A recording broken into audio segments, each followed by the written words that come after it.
is the Banner Ravens podcast. Paul Mancano and Jonas Shaffer live on a Tuesday in November to break down all the moves that the Ravens made at the trade deadline, all one of them, or perhaps two, acquiring Dre'Mont Jones from the Tennessee Titans to bolster their pass rush, sending out Jaire Alexander to the defending champs. We're going to break those moves down, talk about whether Eric DeCosta and this front office did enough to prepare this team for a run at the postseason. All that and much, much more. But first, quick word from our sponsors. For the fifth year in a row, Toyota is the best resale value brand according to Kelley Blue Book's KBB.com, including the 2025 Grand Highlander, best in resale value for midsize SUVs. Toyota, let's go places. Looking for the ultimate game day spot? Head to Guinness, Baltimore. We've got fresh pints, the biggest screen south of the stadium, and the perfect place to cheer on the home team. Game time is Guinness time. All right, thanks to everybody who is tuning in live on Facebook, YouTube, Instagram, and X. We are also available on any of your favorite podcast platforms after the fact. Write us a 5-star review on Apple Podcasts, and I'll read it out here on the show. We're live at 4:24 Eastern Time, 24 minutes after the NFL trade deadline has passed. The Ravens make an addition last night, in fact, acquiring edge Dre'Mont Jones from the Tennessee Titans. And shortly before that, they sent cornerback Jaire Alexander over the weekend, in fact, to Philadelphia. We're going to break down those moves. That's why our Who's Got It Better Than award, Jonas, this episode goes to Dre'Mont Jones, going from the woeful Tennessee Titans to a 3-5 Ravens team that has its sights set on the playoffs. The Ravens send out a conditional 5th-round pick for the rights to the 28-year-old Dre'Mont Jones. That pick can become a 4th, reportedly, if Dre'Mont Jones has at least 2 sacks over the rest of the regular season, and if Baltimore makes the playoffs. So that pick is a 5th, perhaps a 4th. The Ravens get half a season of Dre'Mont Jones, who becomes a free agent after this year. He signed a 1-year, $8.5 million deal with the Tennessee Titans this past offseason. He's a 7-year veteran, former 3rd-round pick by the Denver Broncos out of Ohio State, 4 years with Denver, 2 with Seattle, and then this past season with Tennessee. 35 career sacks, 4.5 sacks this season, all 4.5 coming in the last 4 games. Jonas, you tweeted out that you like this move a whole heck of a lot for Eric DeCosta and the Ravens. Why is that? Just, it's something that they had to do, and I think it's good value. Obviously, you don't want to give up a 4th-round pick for a guy who's just an above-average pass rusher that you're only getting a season out of. But if you're getting a 4th round, if you're having to part with a 4th-round pick, then that means that you've made the playoffs and you've given yourself at least a chance to win the Super Bowl. So I think that's a fair price to pay. And, it doesn't really solve the problem of this Ravens defense, which is still the pass rush, but at least it puts a little bit of a Band-Aid on a bullet hole wound, more than what was available. And I think it just, tides you over until maybe you get Tavius Robinson back and you help your depth that way. I don't really know, based on everything that we've seen from Isaiah Likely and how long his ramp up has taken, what kind of impact he's going to be able to deliver the Ravens when he comes back in, early to mid-December. At least that's the timetable. Same thing with Adisa Isaac. We've seen some athletic flashes from him, but he just hasn't really had any time on task. So you just give yourself the opportunity to get another guy in the building along with Carl Lawson, who can actually play outside linebacker. That has been a fundamental failure, I guess, of this Ravens defense. Even though it's had some nice performances over the past 3 weeks since Roquan came back, they've just only been able to, or they've only chosen to dress 3 outside linebackers. Kyle Van Noy, who's clearly not what he was the past 2 years. Mike Green, who I think is probably a little bit overburdened and still has his head spinning despite the, consecutive weeks with a sack. And then David Ojabo, who's just been a complete cipher on the field, just not really giving you anything besides some so-so run defense. So it just is a guy who can come in, lift the floor, lift the ceiling a little bit, and just give this defense another kind of edge that it's been lacking. He's a different kind of pass rusher from Van Noy, a different kind of pass rusher from Mike Green. And I think at this point, just, giving Zach Gore more ingredients to cook with can only be a good thing. Yeah, Dre'Mont Jones was on the field for a whopping 71% of the Titans' defensive snaps this year in the 9 games that he played, which is a ridiculous total, but it shows that he can handle that kind of workload. And defensive coordinator Zach Orr has said this year they've asked second-round rookie Mike Green to do a lot. And after they traded Odafe Owe to LA for Alohi Gilman, that improved their defense a lot. Alohi Gilman has been an awesome addition, but that took another body away from a pass rush that was in desperate need of some kind of help. They have just 11 sacks in 8 games, which is tied for the second fewest in the NFL. Jonas, when you said Dre'Mont Jones is a different kind of pass rusher than Kyle Van Noy and Mike Green, what do you mean by that? Well, I'm actually one of the questions that I have for him on Wednesday, assuming we get to talk to him, is just how much he weighs, because he's listed at 6'3", 281. But that is typically the weight data, especially, can be kind of outdated.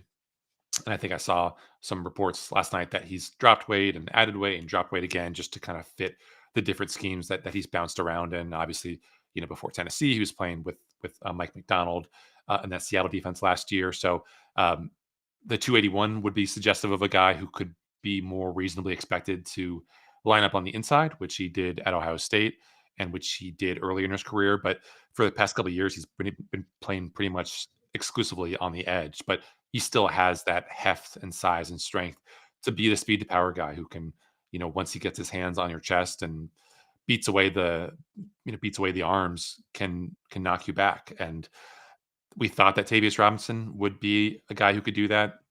Maybe he's a year away from doing that. We thought that Odafe Owe with his added strength would be a guy who could give you that speed to power combination. Obviously, definitely didn't happen. But with Dre'Mont, you actually have some proof of concept. Like, it's there on the film. It's him knocking back guys. It's him using that power to set up inside spin moves where he's able to dip by guys. Obviously he is not a physical freak. He's not as athletic as a Jalen Phillips or Jermaine Johnson, guys who were, fetching higher trade offers, but he's been productive. He's beaten up on some admittedly terrible offensive lines the past couple of weeks to kind of juice those stats, but he's at least been good at winning and getting pressures and getting sacks, a sack in 4 straight games, I believe. So it's just a guy who can, be there for you when you need him on early downs because of his size and strength profile, but also a guy who can give you a little bit of a change up on 3rd down and 4th down if you need it. So I just think this is a move that has like a really important trickle down benefits for a lot of guys on this rotation, from the starters to the backups as well.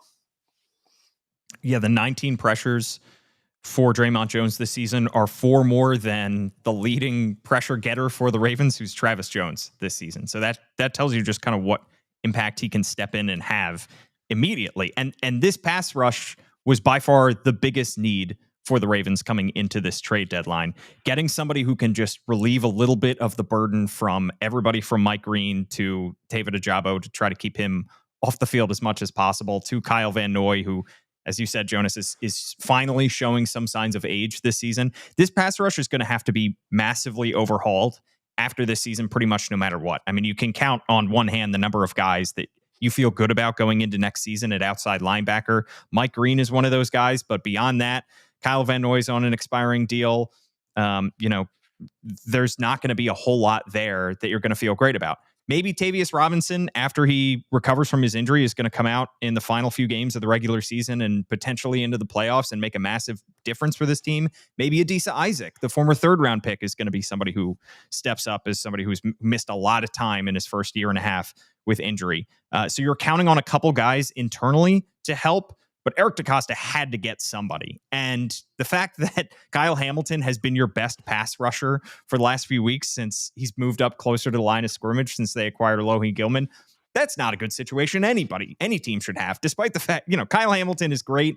He's an incredible chess piece who can be used everywhere. You just shouldn't have a safety be your best pass rusher. And in terms of what it doesn't fix is the same problem that you could argue that I don't know. I guess Nnamdi was the difference maker that this defense was counting on to boost the pass rush. But I know Travis Jones deserves double teams because of his size and strength, and it's hard for a lot of offensive linemen to block him one-on-one.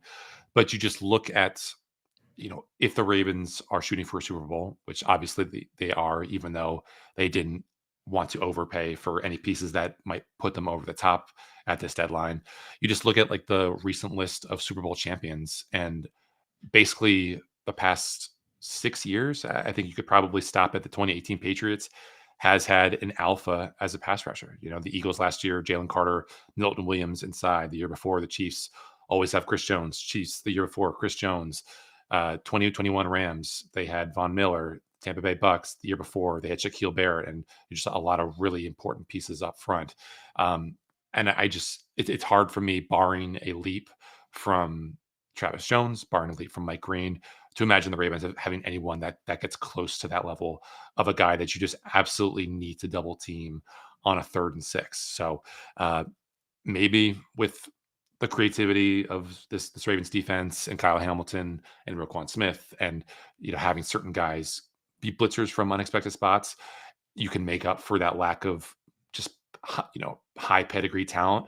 But it still is the biggest issue that's facing this defense, is just can you get home? Can you bother the quarterback with this amount of guys on standard 4-man rushes? When you drop 7 into coverage, can you do anything to bother the pocket like we saw the Chargers, not the Chargers, that the Seahawks do so reliably over the weekend? It's still tough for me to get there when I'm thinking about what this team's, big picture possibilities are.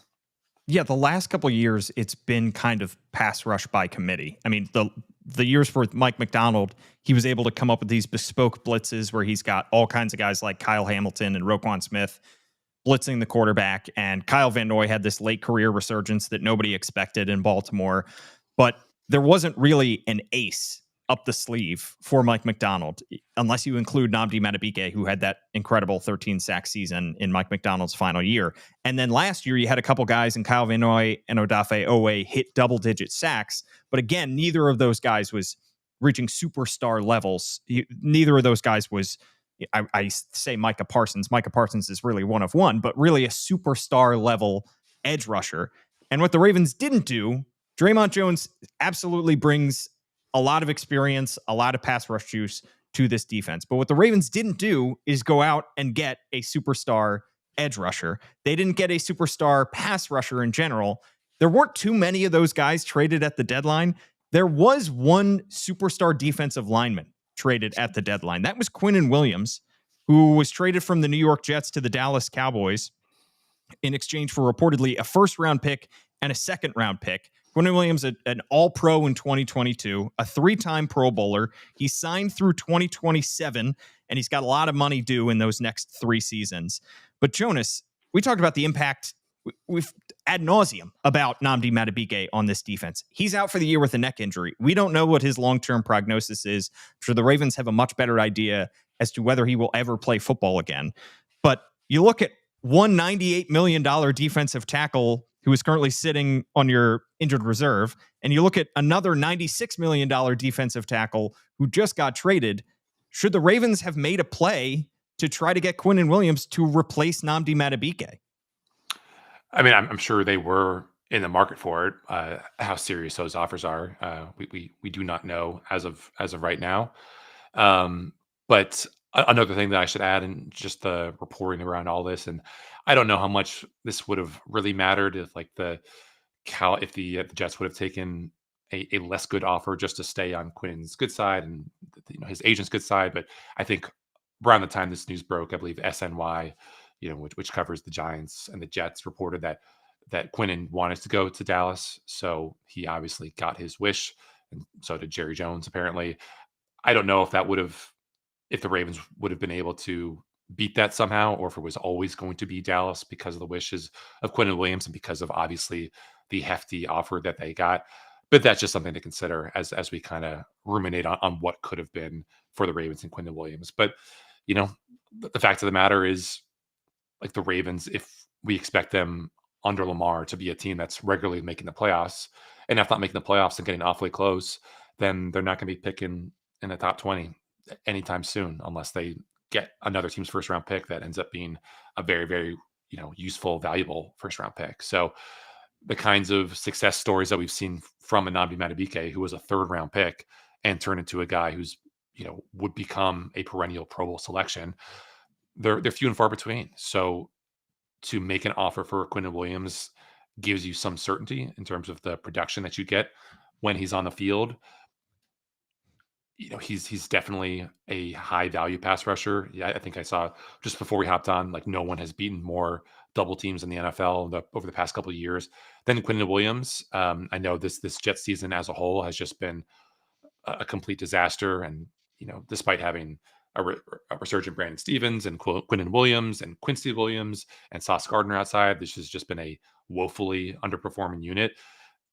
The same thing that we should have said about Dre'Mont Jones, we could have said to Quinnen Williams, that coming into this setting, coming to play for this Ravens defensive staff, could have gotten even more out of those guys. And the expectation, I think, is that Dre'Mont Jones having this change of scenery, coming to play for a contender, you would definitely feel a little bit more charge on game days than you would in Tennessee, with just how flailing that situation is. So it would surprise me if the Ravens made a competitive offer for Quinnen Williams, but Jerry Jones is kind of the wild card in all this, and the Ravens might have made the offer that in any other situation would have been the best one. But if you're banking on Dallas not being very good, and you have the opportunity to get a 1st round pick and another pick that could be like a top 40 selection, then it's tough to bypass that, especially considering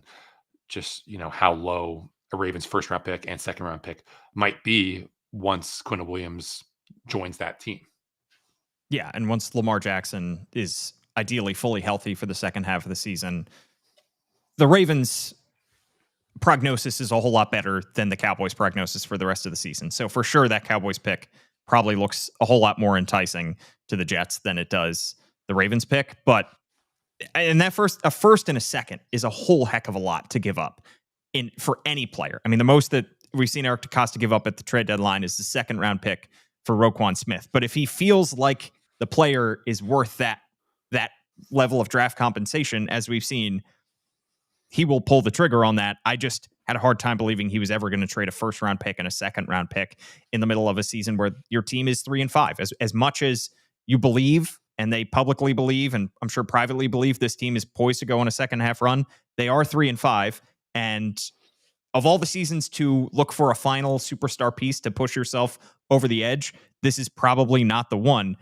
It's just so tantalizing to think about the idea of Quinnen Williams coming into this defensive line and replacing Nnamdi Madubuike for at least the rest of the season. What we don't know is what Nnamdi Madubuike's long-term health looks like. And if in a few months we find out that Nnamdi is stepping away from the game of football, I'm just speculating here, not speaking from any inside knowledge, then the Ravens will be in need of another defensive tackle who can rush the passer. And they're in need of another defensive tackle who can rush the passer now anyway, because Broderick Washington is out indefinitely with Achilles surgery. Didn't tear his Achilles according to John Harbaugh, but had surgery on that. That's going to take a while for him to recover. Probably have to assume that he's going to be out a majority, if not all of the season. So they're going to need some kind of pass rush from the inside. They're going to need something. And I don't know, is the waiver wire the way to go here, Jonas? Yeah, with Brody, I mean, he definitely probably gives you more of a pass rush juice than anyone on that team up front besides Travis Jones. But on the whole, I mean, I think you could probably make a pretty compelling argument that CJ Okoye at this point is a more valuable piece to the Ravens than Brody, just because, what the PFF grades, take him or leave him, hate him or love him.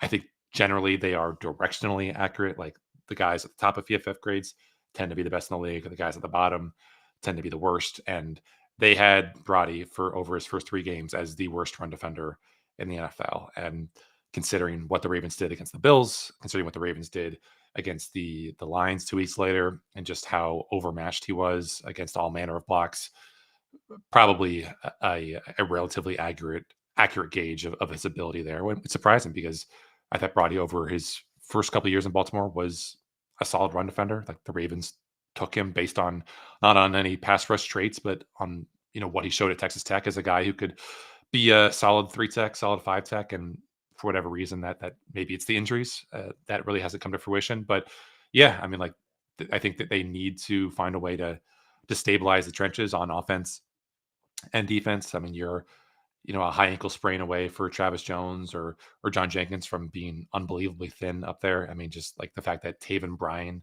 is playing 20 snaps for them in a must-win game against the Dolphins is pretty rough stuff.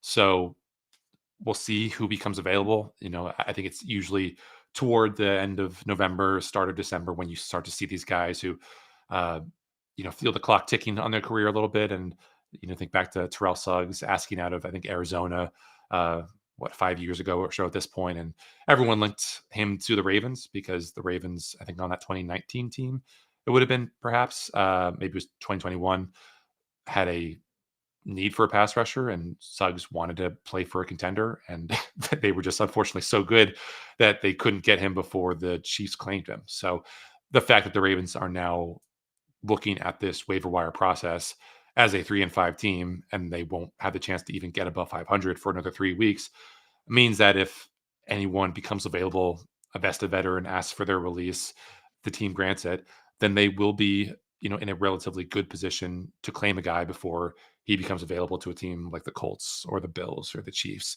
Does that mean that they're destined to find someone who becomes available down the stretch? It's tough to say.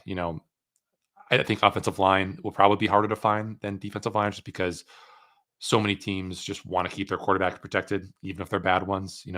I think it was pretty telling that the Titans, despite how eager they were to participate in the sell-off, didn't really do anything to shake up the offensive line in front of them, in front of Cam Ward, and it's not been a great offensive line.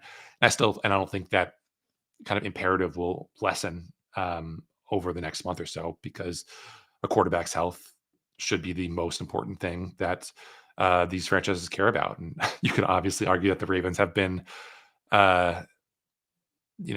negligent in that respect because of all the quarterback hits that Lamar's taken, because of all the sacks that he's taken this year.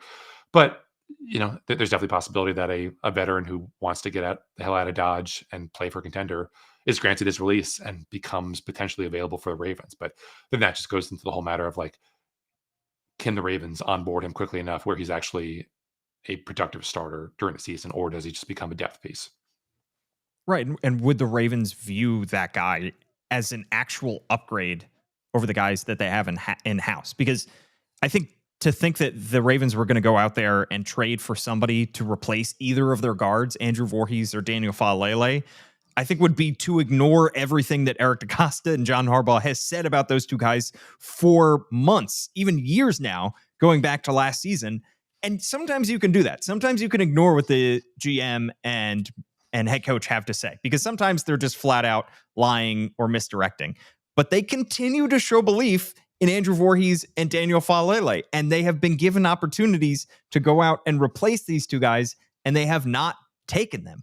I think that they would like to see Emory Jones, third-round pick, progress. I don't think they have plans to replace either of those two guys with Emory Jones. I don't think that they were necessarily banging down teams' doors, offering first or second-round picks to try to get a guard to replace either of those two starting guards. So I just never thought, I never really expected them to go out and get a high-priced guard to replace those two guys, or maybe even, another swing tackle to throw into the mix. But I just never, I think it's been an issue. It seems to be an issue to everybody except for the Ravens brain trust, because they seem to have complete faith in Andrew Voorhees and Daniel Faalele. Yeah, I thought a defensive line addition was always going to be more likely than offensive line, and that's bared out just based off what we've seen at the trade deadline. I tweeted it out before we hopped on, of all the 20 or so trades that were made this month and last month. I think just one was an offensive lineman, and that was Trevor Penning going from the Saints to the Chargers, who have a far inferior offensive line situation than the Ravens. I mean, the Chargers just need warm bodies at this point to protect Justin Herbert. Trevor Penning is not a good player. He's a left guard, so you could have said that he could have come in and challenged Voorhees, challenged Faalele, but he's a converted tackle, hasn't been all that productive, hasn't been all that healthy. So at this point, I don't know if he offers you a whole lot more in the short term, and certainly not the long term, than a guy like Emory Jones. But the Ravens are going to have to make do with their situation because they just still do not have a whole lot of depth up front. We've seen how shaky the left tackle situation can be when Ronnie gets hurt. Joe Noteboom needs to find a new level for the Ravens to feel confident in putting him out there, as opposed to maybe giving it a go with Emory Jones if he continues to ramp up over these next couple of weeks, next couple of months. But again, the biggest saving grace for the Ravens in general is just the softness of their schedule. And just like they will probably be the more talented team on offense, the more talented team on defense against most, if not all, of the teams that are definitely not all, but against most of the teams that are on their schedule over these next couple of months. And they have to hope that that's enough. And they have to hope that the coaching is able to give them edges that they haven't been able to over these first couple of months, because they are kind of skating on thin ice here, just with their small margin for error. Yeah, in terms of the opponents, the rest of the season, Vikings, Browns, Jets, Bengals, Steelers, Patriots, Packers. Look at that list of teams, Jonas. Did any of those teams get better at the trade deadline? Not really. I don't think you could say you could argue that the Bengals, by virtue of keeping Trey Hendrickson and expecting him to get healthy, will be better, but the bar for better in that Cincinnati defense is just through the floor low. I think Aaron Schatz at FTN tweeted out yesterday that they have like one of the 5 worst defenses in DVOA history through the first 9 weeks of the season. And they are the worst defense in the NFL, despite playing one of the more accommodating schedules in the NFL. So certainly they need Trey Hendrickson healthy, but that's just a tire fire right there. And, probably the most notable thing to me was that Pittsburgh didn't really get any help. Obviously they've had to move some things around on offense and defense, but it seemed like a lot of Steelers insiders were connecting the dots between Jacoby Myers being on the trade market and Pittsburgh needing some help, some upgrade at wide receiver too. But Jacoby Myers does not end up in Pittsburgh. He goes to Jacksonville instead. And so for now, their only help to that wide receiver room is Marquez Valdes-Scantling, who's not even joining the 53-man roster. He's on the practice squad. So maybe it doesn't matter. Obviously Aaron Rodgers has made do. That offensive line seems like it's coming together. It's probably it seems pretty clearly it's a better unit than the Ravens is right now, which is not something that I think anyone could have predicted at the beginning of the season. But the Browns obviously are in the same kind of disrepair that they are. The Bengals who play the Ravens twice, are going to be a mess, even with Joe Flacco being on this little heater. So I think it's probably most notable just that the Steelers didn't really do any help. Any help. The Patriots didn't get any help. The Packers, all teams that are kind of seemingly on the Ravens level, also didn't do anything to boost their odds. Obviously the Green Bay's going to have to deal with no Tucker Kraft for the rest of the season, which is, I'm sure the Ravens are thanking their lucky stars, because they've just really struggled to defend tight ends and these athletic guys over the middle after the catch, especially. So it's really tough to just, circle a team over the next 2 weeks on this Ravens schedule and say like, yeah, this is a team that, because either before the trade deadline or after, is a clear step above, a clear tier beyond where the Ravens are with Lamar now back fully healthy. Yeah, that Bengals defense is just hilariously bad. Let's talk about the other move that the Ravens made over the weekend, sending out a player. That would be cornerback Jaire Alexander to the Philadelphia Eagles. They also send out a 2027 7th rounder, and they get back a 2026 6th rounder. A lot of those deals happening around the NFL, a 7th rounder and a player for a 6th rounder. We saw the Ravens make a move similar to that last year in getting a cornerback. This time, they send out Jaire Alexander, create roughly $2 million in cap space. A quick timeline of the Jaire Alexander saga in Baltimore, cut by the Green Bay Packers on June 9th. Lamar Jackson publicly stumps for the Ravens to acquire him. The Ravens sign him a day later to a 1-year deal worth up to $6 million with $2 million in incentives. Obviously, Lamar must have known something was going on behind the scenes in the works when he went out and publicly stumped and said, go get him, Eric, because it wasn't even 24 hours later that Eric DeCosta does get Jaire Alexander in the building. All sunshine and roses for the first few weeks. Then Jaire Alexander misses a month with a knee injury. He rushes back to make his debut during the Ravens season debut, and Buffalo gets absolutely cooked in that devastating week 1 loss. The Ravens kind of pull back on Jaire. They play him out of necessity against the Houston Texans, but then he's been a healthy scratch the last 2 games. It's been an absolute roller coaster. Jonas, my question to you, was it worth it? What did you learn from this Jaire Alexander experience in Baltimore, and was it all worth it? It definitely wasn't worth it, just based off the fact that like the one legacy for Jaire Alexander was a short one, which was gaslighting people into thinking that Keon Coleman was actually a good wide receiver. That fourth quarter from Keon Coleman was something that Buffalo fans were, counting on the fact that this guy could get open against Jaire Alexander and cook him the way that he did.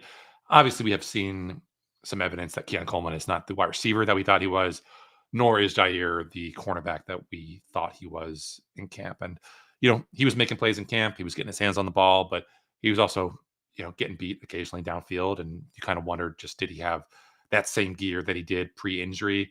I do wonder, like if the Ravens hadn't rushed him back for that week 1 game, whether the season would have played out any differently in Baltimore, or whether it was always going to have these kind of limitations. And, obviously we didn't really get a whole lot of game film to kind of really look at beyond that week 1 game against Buffalo. He played a little bit against Houston.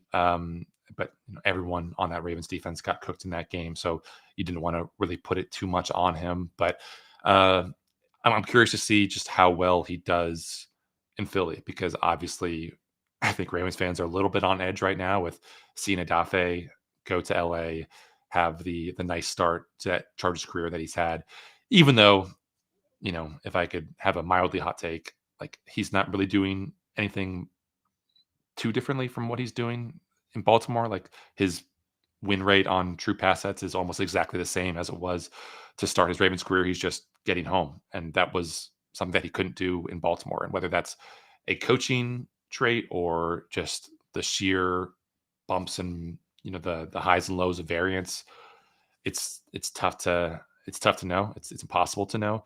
But I do think that, you drop Jaire in a situation where he can play a little bit more zone, be a guy who kind of, has the elite eyes and instincts that he does.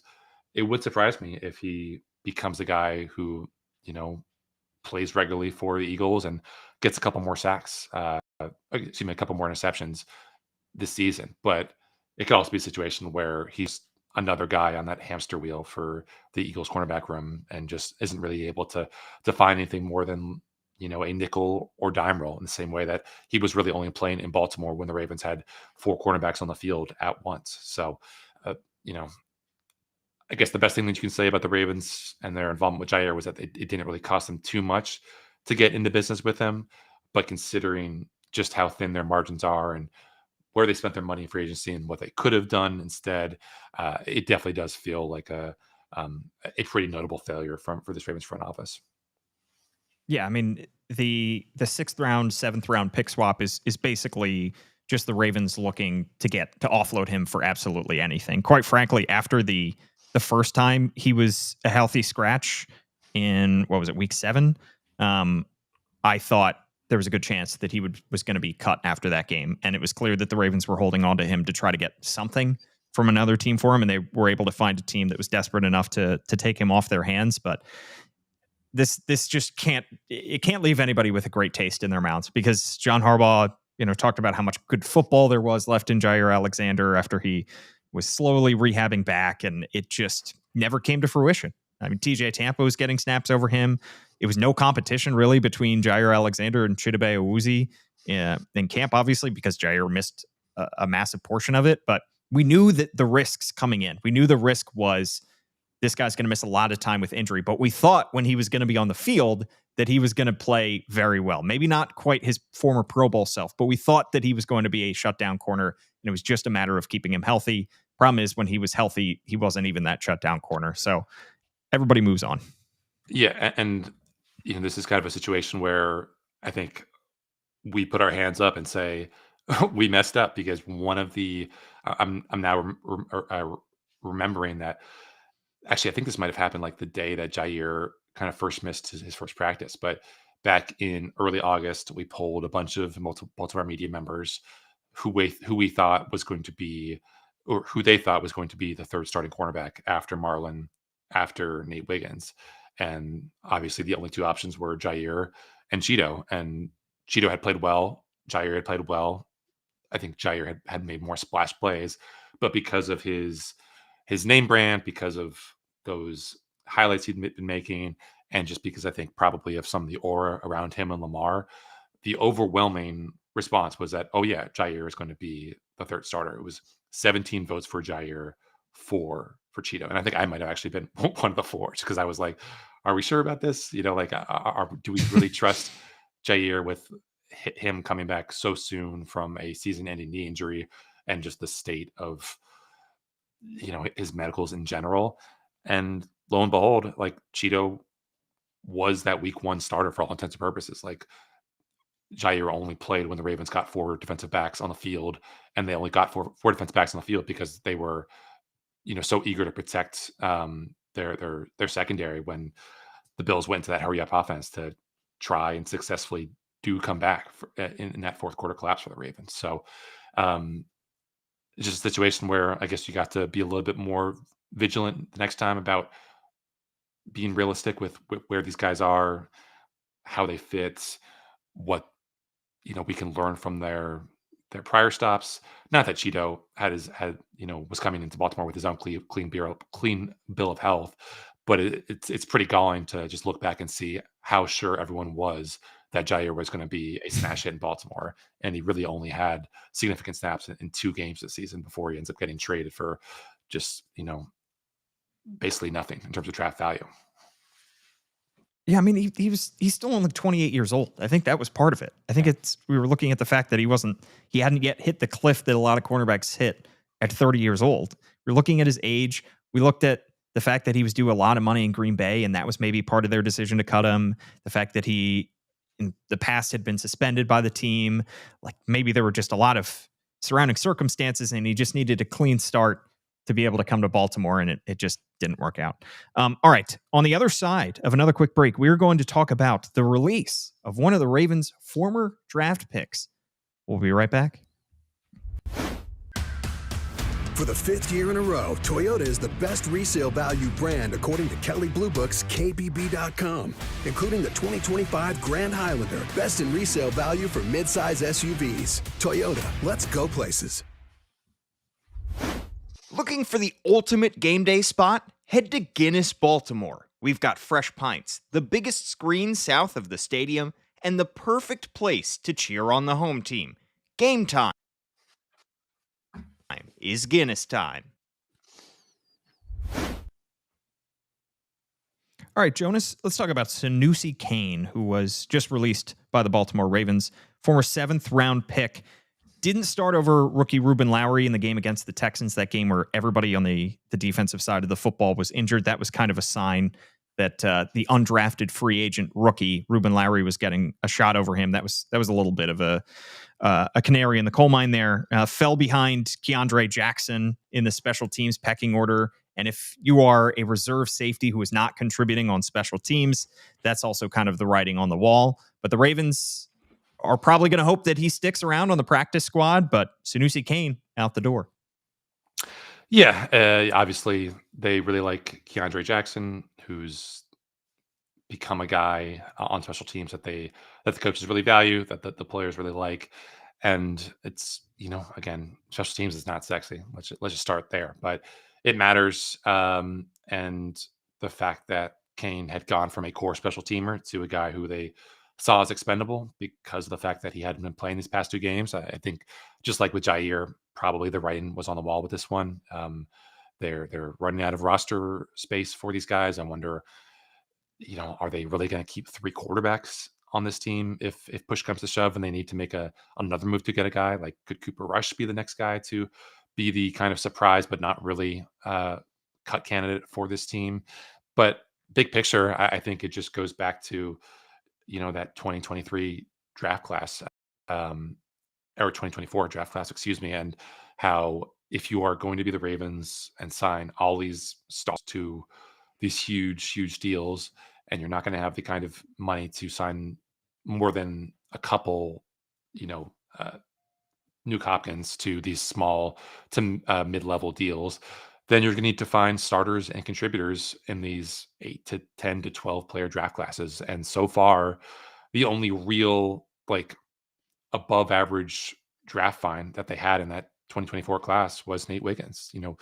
We're still, I think, bullish on what Roger Rosengarten can be, but to go from his impressive rookie year to a step down in year 2 has been disappointing. And then you look at after that, it's just a lot of guys who either are not on the team or on the team and barely contributing. It's Adisa Isaac, who's barely played in Baltimore, Tez Walker, who's been a healthy scratch, TJ Tampa, who's pretty clearly a special teams contributor, but not really trusted as a on-field performer at cornerback. Rasheen Ali, who's RB3 to RB4, depending on what day of the week it is. Devin Leary, who's no longer at Baltimore. Nick Samak, who's no longer at Baltimore. And then Sanusi Kane, who's no longer at Baltimore. So obviously, Eric DeCosta would tell anyone that the draft is an inexact science. Like what he shoots for is having the most lottery balls ping-ponging.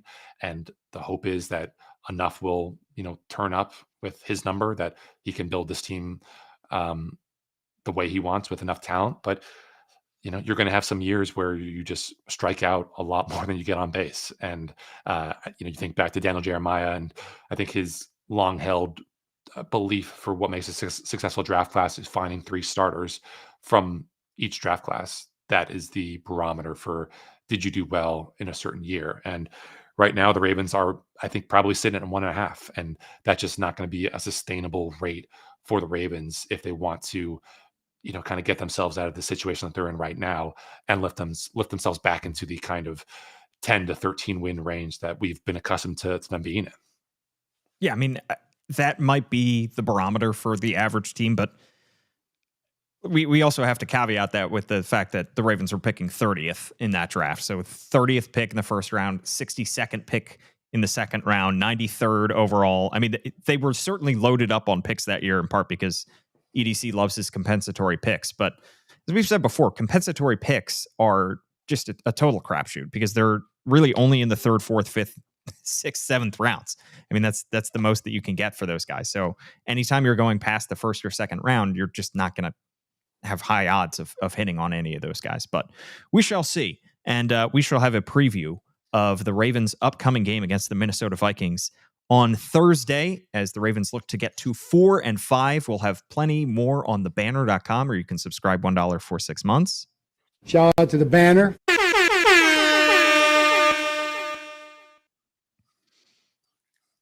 At Jonas_Shaffer is his handle. I'm at Paul Mancano and at Old Banner Sports. And subscribe to the Baltimore Banner, $1 for 6 months. Subscribe to the Banner Ravens podcast, anywhere that you get your podcast. For Jonas Shaffer, I'm Paul Mancano. Thanks so much for tuning in. We'll catch you next time.